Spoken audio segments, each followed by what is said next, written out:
Hello, everyone. Welcome to Season 4, Episode 6 of my podcast, Book and Story World with author Priya Grewal. I hope everyone's having a fantastic week so far. Today, I've decided to read aloud all of my fantasy novel called The Fairy of Justice by myself, Priya Grewal. The subtitle on the front is Voku the Fairy Serves Justice to the Wretched. So it's available on Amazon in paperback or on Kindle, along with my other self-published books. And I will begin. So, The Fairy of Justice by myself, Priya Grewal. Chapter 1. Voku the Fairy.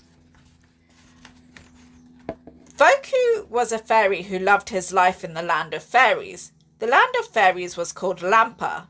All the fairies, male and female, loved their beautiful land of stunning palaces and glorious scenery. Voku and the other fairies had a very merry time enjoying themselves in Lampa together. However, Voku had heard mention of different dimensions and realms inhabiting other species of life. Voku had become very curious about the other dimensions and wanted to visit one. Voku pledged to himself one day that he would use his magic to go and visit another dimension. He decided on visiting the planet Earth, full of the species called humans. On the day Voku planned to enter Earth, he quickly looked at his face in a pocket mirror in his pocket. He admired his blue hair and pink eyes admirably. He then decided to stay invisible as he went to observe the humans on planet Earth. Voku ordered his magic to open a portal doorway in front of him, and when it appeared, he stepped through to the planet Earth to observe its people. Chapter 2. The Downgrader. When Voku stepped onto the planet Earth, he found himself on a field of grass. He looked around himself and saw a park with a children's playground. He smiled as he heard the children's laughter of happiness as they played in the playground. Voku had already made himself invisible before entering the planet. Voku noticed that planet Earth didn't have the splendor of Lampa, but guessed that the planet must be full of families as he observed parents in the children's playground in the park too. Well, I guess they don't know any different for there to be an issue, Voku mused to himself about planet Earth and its lack of wonderful scenery in comparison to Lampa. Voku took in the sights of the non-sparkly trees and grass and thought about planet Earth containing families, just like in the land of fairies Lampa. Voku then began to ponder where and who he should go and study first on the planet Earth. Before leaving Lampa, Voku had heard that a lot of the residents on the planet Earth were very unpleasant. Even vile, rumour had it. Consequently, Voku ordered his magic to take him somewhere invisibly to go and observe a vile resident of Earth. Voku teleported from the field and found himself in what looked like a classroom. Voku saw the teacher at the front of the class calling out names, and the students were responding with a letter from the alphabet. Voku recognized the school setting as Lampa had a fairy magic school for children where they learned how to use their powers. The Lampa school setting was just a lot more wondrous in appearance in comparison to the Earth school. Voku went to stand invisibly by the teacher. He ordered his magic to tell him in his head what the teacher's name was. His magic told him her name is Mrs. Jellum. Voku then glanced up as Mrs. Jellum called out the name Ramtorama. A beautiful girl, aged around 15 years old, responded somewhat disappointedly with the letter B. Mrs. Jellum smirked slightly and continued to read out the children's names on the register. As Mrs. Jellum continued to call out the names, Voku noticed that every child was responding with the term A star. As Mrs. Jellum called out the last name on the register, Voku saw that every student in the class had an A star next to their name on the register, and only Ramtorama had a B next to her name. Voku could sense something wasn't right about this situation. So he ordered his magic to tell him what was going on here and to reveal the real nature of the vile person he guessed may be Mrs. Jellum. His magic informed him in his mind. Mrs. Jellum is extremely jealous of Ramtorama's quality of essay and story writing and has been downgrading her work and essays all year so far. She is giving handouts of A stars the top grade to the rest of the class and gets a power trip from Ramtorama responding with B every time she deliberately asks the children to read out their essay grade. Ramtorima doesn't understand how she went from top of the class the previous year to the bottom of the class. Mrs. Jellum is also destroying the child's love for English literature and her self-esteem in the subject through downgrading her. Voku gasped at the information his magic had told him in his mind. How could an adult woman be so cruel to a child, Voku thought to himself. Voku then conjured himself a magical chair and a copy of all the children's essays and flicked through them all. He found Ramtorima's essay first and read it. Voku was bewildered as he read the essay describing a theatre play that the class were studying together. Ramtorima's writing was beyond her years with excellent vocabulary used. When Voku leafed through the other essays, he made a disgusted grunt as he saw A stars on the other essays which only had a few lines to them. Ramtorima's essay, a few pages long, was a work of genius, and the other essays were a dismal few sentences. This just won't do, Voku thought to himself. He wondered how he could rescue Ramtorima from the horrid Mrs. Jellum's cruel ways. Voku checked the schedule for the children for the rest of the day. He saw that there was a whole year group assembly that afternoon for the year group Ramtorima was in. Voku came up with a plan.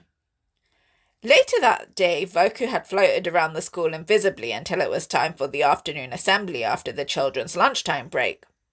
As he entered the main hall and saw the children take their seats, he teleported to Mrs. Jellum, who was in the staff room still eating her lunch. Voku then put a magical spell on Mrs. Jellum to march directly to the assembly hall. Mrs. Jellum suddenly got up and went straight to the assembly hall with no idea why. When Mrs. Jellum reached the assembly hall, Voku put a confession spell on Mrs. Jellum. All the tutor groups in the year group's teachers all looked dismayed as they sat around the assembly hall on chairs and saw Mrs. Jellum interrupt the head teacher speaking to the year group. Mrs. Jellum stood behind the podium on stage and began to speak into the microphone. The head teacher turned to look at her dismayed. "I have a confession to make," Mrs. Jellum wailed to the year group, with no idea why she was doing so. "I became so jealous of Ramtorima's essay and story writing quality that I downgraded her all year round. I've been handing out A stars to the rest of the English class when their essays are terrible, and Ramtorima's work is the A star work, really. I'm a terrible person to do this. I enjoyed hearing her read out her B grade and become bottom of the class with the rest reading out A star.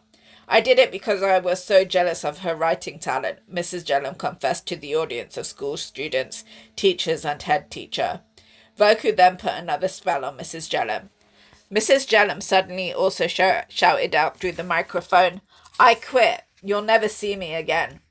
Voku then magicked Mrs. Jellum into running out of the school permanently, never to return, with his magic stopping her from ever entering the school again. Mrs. Jellum ran out of the school, into the car park, and drove away in her car with no idea why she had just confessed her vile deed to Ramtorima, the year group, teachers, and head teacher. Voku watched Mrs. Jellum leave and then returned to the assembly hall to find the children talking amongst themselves, as the head teacher cancelled the assembly and told the children to go to their classes. Voku saw as Ramtorima's tutor group teacher approached her and took her into a classroom to make sure she was okay. Voku read Ramtorima's feelings with his magic and saw she was both shocked and elated to find out that her essay work was all A-star quality, really. Voku smiled to himself at her happiness, very pleased with his first good deed of the day so far. Chapter 3. The Liars. After teleporting out of the school back to the field he had entered Earth on, Voku decided to order his magic to take him wherever else there were horrible debacles going on and people suffering as a result. Voku felt his magic transport him, and when he looked around the vicinity he had teleported into, he saw that he was in some kind of house. He looked surprised as he took in the scene of the carpet and stairs, being used to living in a grand palace. "I guess it looks cozy," Voku thought to himself. He heard raised voices and opened one of the doors. He seemed to have entered a Planet Earth living room. He took in the scene of a group of young people all standing still in the living room, all eyes on a pair of girls who were arguing about something. The young people looked like they were in their 20s. Voku himself was 200 years old and wondered what debacle could be going on with a group of friends this young. Voku tuned into the argument. His magic told him that the furious-looking girl was called Rolam. "You did cheat with Lovak. He told me everything you two got up to behind my back," Rolam roared. Voku, along with everyone else, all glanced at the male standing next to Rolam. "It's true," Lovak responded, looking serious. Voku assumed that Lovak must be Rolam's boyfriend. Voku watched the girl who was being accused of adultery, and his magic told him her name was Shyam. Shyam looked very distressed and cried out, "It's not true. I've no idea what you are talking about. You're crazy." "Crazy?" the girl called Rolam shouted back. "You were one of my closest friends. How could you do this to me?" "He's lying," Shyam cried out insistently. "No, I'm not," Lovak responded sternly. "Just admit it." Voku watched as every one of the onlookers turned in shocked silence to look at Shyam. Shyam cried out in anguish. Right, Voku thought to himself. Again, something didn't feel right about the situation. Voku decided to freeze the scene in front of him with his magic so the argument couldn't continue without him investigating first. Voku ordered his magic to show him what the truth was. A magical bubble containing a scene of the couple, Rolam and Lovak, appeared in front of Voku, showing them in an empty living room, just the two of them. Voku watched as he heard Lovak ask Rolam, "Are you sure?" Lovak had his arm around Rolam. The pair were sitting on a sofa. "Yes," Rolam screeched in delight. "I'm sick of everyone always saying how nice Shyam is," Rolam moaned. "What can she do if there's two of us there, her word against yours when we accuse her of cheating with yourself?" "You think everyone will believe us?" Lovak questioned Rolam. "No one's ever going to believe that we've just made it up. They won't understand what our motive is for making it up, so we'll think it is true," Rolam announced.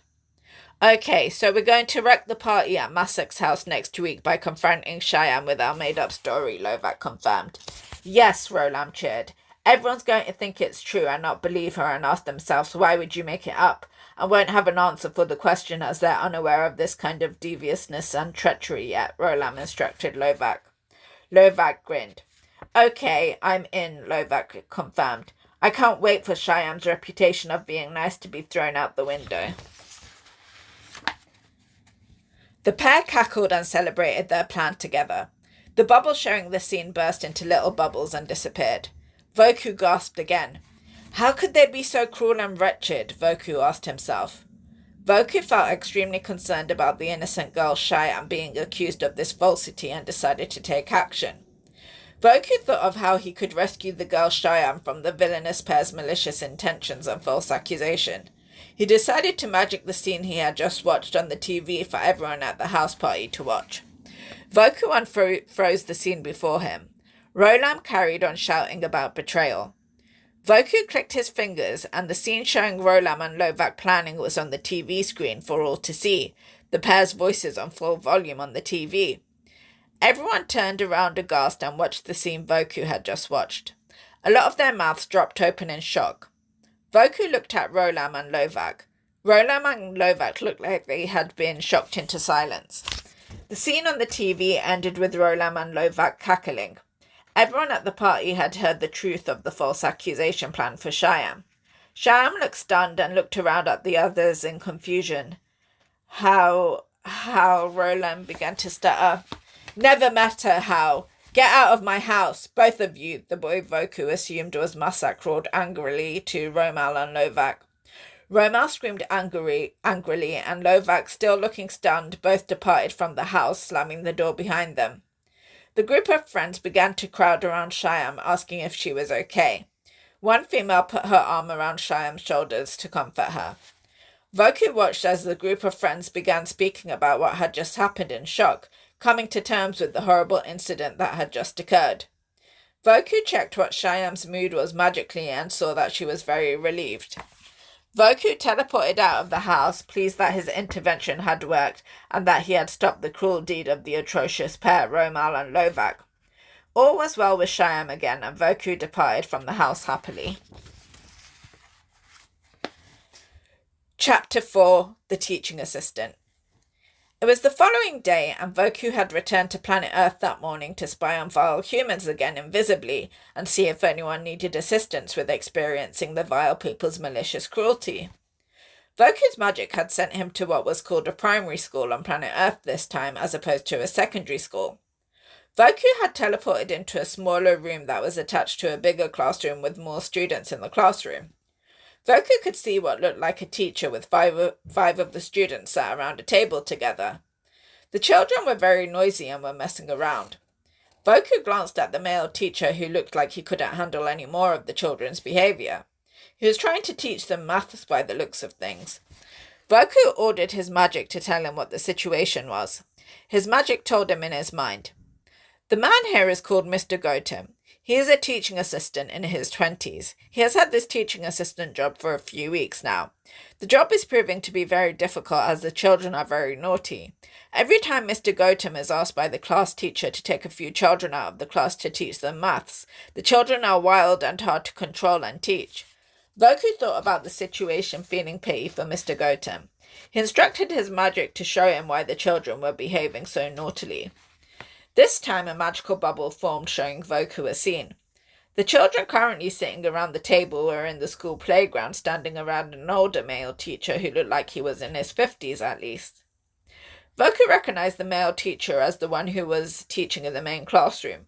Voku focused in on the scene. "Won't we get into trouble though, Mr. Zandel?" one of the male children asked. "Of course not," Mr. Zandel replied coaxingly. "I'm the teacher. We're allowed to do whatever we want here in the school. Now, are you all going to be my little helpers and be really naughty and mess around when I send you into the teaching assistant room to pretend learn with Mr. Gautam?" Mr. Zandel asked all the children. The girls and boys all started leaping up and down, shouting "yes" gleefully. The scene before Voku erupted into magical bubbles again. He felt disgusted at Mr. Zandel and the children for hazing another member of staff. Mr. Gautam only being in his 20s made it even worse. Voku decided to read Mr. Zandel's emotions to find out what his motive was in getting the children to haze Mr. Gautam. Voku discovered through his magic that Mr. Zandel was jealous of Mr. Gautam because he was well liked by the other members of staff, as he was nice and also had a good reputation for being nice in the town they lived in too. Voku shook his head in disapproval. He then decided to magic in another confession, this time from one of the naughty children sitting at the table to Mr. Gautam. Mr. Gautam was sitting next to the whiteboard, stating, "Can you listen to me, please, children?" Suddenly, one of the 8-year-old boys called Fenro stood up. Everyone glanced at him. "We're being so naughty because Mr. Zandel told us to not listen to you and mess around in here to drive you crazy and make your life difficult," Fenro blurted out, smacking his hands to his mouth afterwards. Fenro looked flabbergasted about what he had just revealed. The other children stopped what they were doing and gasped. Voku looked at the young Mr. Gautam. Mr. Gautam looked like he was trying to process what he had just been informed of, fully. There was silence for a couple more moments. Then Mr. Gautam fetched his coat from the shelf in the room and his bag and left the room. The children sat with their mouths hung open in shock as he walked out. Voku watched as Mr. Gautam walked through the main classroom to exit the building. Mr. Zandel looked at him surprised, and Mr. Gautam glanced at Mr. Zandel momentarily, shaking his head in disgust as he walked. As Mr. Gautam walked out of the school, Voku looked into the future momentarily and saw that Mr. Gautam was going to have a much nicer life without working in a school with horrid individuals who had children to use to drive him crazy again. Voku was pleased. Chapter 5. The Horrible Loiterers. After leaving the primary school, Voku ordered his magic to teleport him to someone in need again on the planet Earth. Voku felt his magic teleport him to a new destination invisibly. Voku looked around himself and saw that he was standing on a street corner. Voku ordered his magic to show him who was in need. Voku noticed a woman walking towards the street corner in a winter coat. His magic had made her glow a red colour. Voku then noticed that 3 teenagers were standing around the corner in hoodies and caps. The group consisted of 2 boys and 1 girl. One of the boys was leaning against a wall. Voku's magic told him the female pedestrian's name was Bessel. Voku watched as Bessel approached the corner of the road. She furtively glanced towards the 3 teenagers standing around the corner. Suddenly, Voku gasped in surprise as one of the males in a hoodie uttered in a horrible voice, "What are you looking at?" to the lady Bessel. Bessel carried on walking, hearing the other two teenagers standing with the horrid boys start tutting behind her. Bessel carried on walking until she was in the convenience store on the opposite side of the road. Voku grew furious at the horrid teenagers' behavior. How dare they try and make someone feel uncomfortable walking down the street, Voku thought to himself. In a furious rage at the behavior, Voku conjured a stormy tornado for only the teenagers to see. The teenagers all screamed as they became caught up in the tornado, feeling the gusty wind hit their faces. Voku then transported all three teenagers to the next town instead. Voku chuckled as the tornado fell away from the three teenagers and they found themselves in unfamiliar territory. "Hey, what's going on?" one of the unpleasant males asked in his horrid witchy voice. "Where are we?" the teenage girl spluttered. "We're in the next town," the other boy shouted fearfully, recognizing the area. All three of the teenagers glanced at one another and then began to run away together, screaming. Voku laughed as they ran, and he teleported back to the woman Bessel. Voku found Bessel hesitating to leave the shop because she didn't want to walk past the horrible teenagers again. Voku cast a spell to ease Bessel's fear so that she wasn't scared to leave the shop and walk down the street again. Voku smiled kindly as Bessel conjured the nerve to leave the shop and saw her relief as she saw that the three horrible loiterers were no longer loitering at the street corner. Voku watched as Bessel walked back to her house, looking and feeling relieved. Voku smiled to himself, pleased with helping the woman Bessel for the day, and was glad the loiterers had got their comeuppance, and his magic informed him that they would remain too scared of being teleported to the next town to ever unkindly bother anyone walking down the street again. Voku felt pleased again. Chapter 6. The Married Couple with Ill Intentions. Voku ordered his magic to teleport him to the next person in need on the planet Earth. Again, Voku scanned the area he had been teleported to. He could see he was hovering above some kind of train station. Again, Voku ordered his magic to show him who was in need. This time, Voku saw that a very beautiful young woman in her early 20s was glowing red with his magic. She looked distressed as a short man who looked like he was in his 40s or 50s was following the young female out of the train station. Voku zoomed in on the scene. "I said I love you," the man said to the young female in an accented voice. "Leave me alone," the female shouted to the man, placing her iPod headphones back into her ears. The man then touched the girl's arm, repeating, "I love you." This time the girl shrieked in disgust and shouted with her headphones in. "Can you stop?" the girl shouted, her voice louder with her headphones in. Voku watched as passers-by stopped to look at the commotion. The short man looked shocked at the girl shouting at him. Voku watched as the girl stormed off, turning the corner onto the next street. Voku frowned, concerned about this scene of an older man harassing a young female. Again he ordered his magic to show him what was going on. Voku's magic conjured a scene before himself. The scene showed the male harasser and a woman standing on a street near the train station talking to one another. Voku's magic informed him that they were a married couple. The scene showed them the previous afternoon, and Voku saw that the married couple were watching the beautiful girl from a distance, whose name was Hala, his magic informed him, and was 22. She caught the train in the mornings to go to her job in a shop a couple of stops away, and returned in the afternoon to her hometown. "I'm so jealous of her beauty," the woman said to the harasser. "I know, me too," the harasser responded, his accent suddenly disappearing. "I know a way to freak her out," the woman cackled to her husband. "How?" the male harasser asked his wife. "Go to the stop where she catches the train at her usual time tomorrow morning. Then follow her and sit behind her on the train during the journey. When the train stops here where the shop she works at is, follow her out of the train station. Put on a foreign accent and tell her you love her. She'll hate it," the woman told her husband. "Why, I'm not that ugly, am I?" the harasser muttered, irritated, arrogance resonating in his voice. "It doesn't matter about that," the woman advised her husband. "All kids are going to hate an older person in their 40s or 50s hitting on themselves." "Oh," the harasser suddenly understood the premise of his wife's idea. "So I creep her out in the morning," the harasser confirmed. His wife cackled. "Yes, and then be at the train station where she catches the train to work every morning. So it ruins her existence, her feeling creeped out by you standing there every morning, ruining her trip to work," the harasser's wife jeered. The harasser began to laugh. "I'll do it," he agreed. The scene collapsed into magical bubbles again, which disappeared after a moment.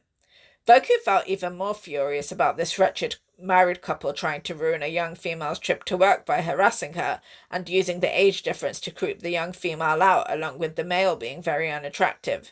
He was a little shorter than Hala, but still looked his age, an adult in Hala's eyes. In Voku's land, people in their 20s were still considered children. Voku began to observe the present again and watched as Hala entered the shop she worked in. He then saw the harasser's wife approach the harasser. Both started cackling delightedly. This time around, in his fury to the couple for harassing the young female Hala on her way to work, Voku conjured an even bigger tornado that only the couple could see to transport them to another place in the world. Voku teleported with the tornado as it dropped the married couple to another place in the world. Voku chuckled as the tornado fell away and the couple, who were bewildered, looked around themselves. Voku watched as they screamed, asking one another what had just happened and where they were. Voku laughed and laughed as the pair screamed and asked a pedestrian where they were, and the pedestrian informed the pair that they were in a city in a country on the other side of the world to where they lived. Voku laughed as the pair wailed, getting their comeuppance by being lost in a country on the other side of the world to where they lived. Voku put up magic to stop the pair from ever entering the country Hala lived in again. Voku teleported back to Hala and looked into the future. His magic showed him the next morning, where he saw that Hala looked relieved as she went to the train station to catch the train to work, as the male harasser was not there and would never be there to harass her again. Voku left the area again, very pleased with himself for serving out some justice to the cruel and ill-intentioned married couple. Chapter 7. The Child Artist. Voku ordered his magic to teleport him to his last deed of the day and act of justice. When Voku's magic had teleported him to his final destination for the day, he looked around and found that he was in a primary school again. He was in a classroom full of children drawing on a piece of paper, and a teacher was hovering around themselves. Voku's magic informed him that he was in a Year 3 class of 7 and 8-year-olds. His magic pointed out the person who was in need. This time a 7-year-old boy was glowing with Voku's red magic. Voku went to stand beside the boy. Voku observed that the boy was a very handsome-looking, adorable 7-year-old boy.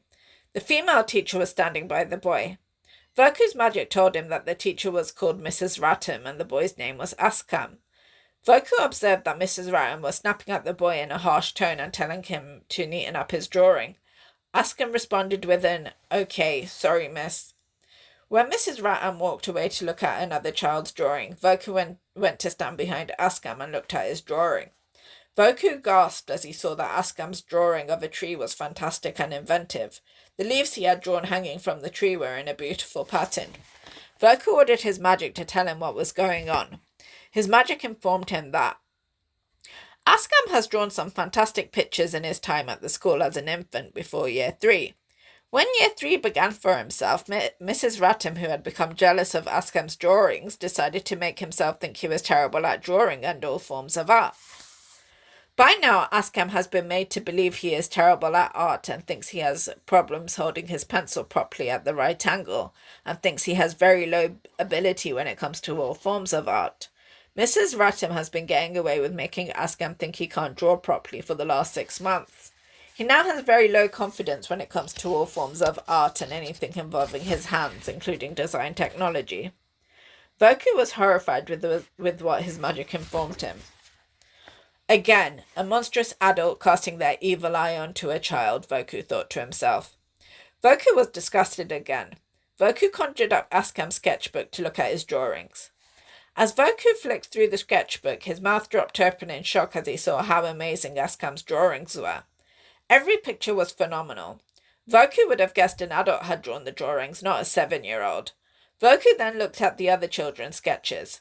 None were as incredible as Askam's drawings, which had fantastic, intricate detail and patterns drawn into his sketches. Voku conjured away the sketchbooks and began to formulate a plan. Voku decided to magic in an art expert from an art gallery to the school. Voku's plan was to cast a spell to make the children and Mrs. Ratham believe that an art expert from an art gallery was visiting the Year 3 class that day to judge who had drawn the best sketches in their sketchbook during the school year so far. Voku conjured the art expert into the school playground. Voku put a spell on the art expert to make him think he was there to examine the children's sketchbooks and declare the child with the best drawings the winner. The art expert was called Mr. Fenning. Voku followed Mr. Fenning as he entered the school and found his way to the Year 3 classroom. Voku invisibly followed Mr. Fenning into the classroom. The children all turned around and whispered excitedly as Mr. Fenning announced himself to the class. Mrs. Rattam ordered the children to their tables to write a story in their creative writing exercise books. Mr. Fenning got hold of the children's sketchbooks and began flicking through them all. When Mr. Fenning had decided on the winner, he asked Mrs. Rattam to gather the children together again. The children all sat on the classroom floor, Mr. Fenning standing in front of them all. "I am happy to announce that the child with the most incredible drawings in the class," Mr. Fenning announced to the class, "is Askam." The children all started clapping and Voku watched as Askam looked stunned at the announcement. Voku turned to look at Mrs. Rattam, who looked livid. Voku then conjured a box of chocolates in for Mr. Fenning to give to Askam as a prize. Voku beamed as Askam stood up to receive the chocolates from Mr. Fenning. After Mr. Fenning congratulated Askam and Askam sat back on the floor, Mr. Fenning left the Year 3 classroom and Voku teleported Mr. Fenning back to the art gallery, sprinkling some magical dust on himself to think he had taken public transport to reach the school and to return to the art gallery again. Voku smiled widely as he believed justice was almost served. Voku teleported back to the school and sat invisibly at a table and began to write a letter to the head teacher, informing him of Mrs. Rattam's treachery. When the letter was complete, Voku magicked the letter onto the head teacher, Mr. Taram's desk at the end of the day. As the children left school for the day, Voku watched Mr. Taram enter his office and read the letter on his desk, detailing what Mrs. Rattam had been doing to Askam. Mr. Taram frowned as he read the letter and then went to the Year 3 classroom to look at the sketchbooks. He then ordered Mrs. Rattam into his office and fired her for her horrid form of abuse to Askam. Mrs. Rattam left the school feeling angry, knowing she had got her comeuppance. Voku looked into the future again and saw that the next day Mr. Tamar would teach the Year 3 class until he had found a replacement Year 3 teacher for the class and would tell the children that Mrs. Rattam had left and would then restore Askam's confidence in drawing and art by telling him how incredible his drawings were. Voku then monitored what Askam's feelings would be the next day and saw that Askam's confidence in drawing and all forms of art would be restored. Voku smiled and teleported from the planet Earth, leaving it for the day, very happy with his final act of justice for the day. Chapter 8. Back in Lampa. Voku relaxed that evening back in Lampa in his lovely palace.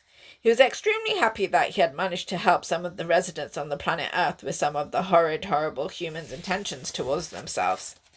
Voku felt that through his magic some justice had been served for the innocent people of all ages who were suffering at the hand of horrid residents of Earth's malice. Voku put his feet up on his table and relaxed by his fireplace, and decided to set up a magical notification system for himself to be alerted whenever anyone in any dimension at all was in need and needed help due to the attacks of evil, horrid people. Voku smiled to himself, happy with his new mission in life. The end. Okay, so that's my fantasy tale, The Fairy of Justice, by myself, Priya Grewal. I hope everyone enjoyed it. So, the moral of the story is that people shouldn't do horrible things to each other, obviously, and I feel that the horrible characters in the story got their comeuppance, what they deserved through Voku, the Fairy of Justice. Okay, so I hope everyone has a terrific week and a fabulous day. Thank you to anyone who tunes into my podcast or this episode. Take care, everyone. Until next week. Bye-bye.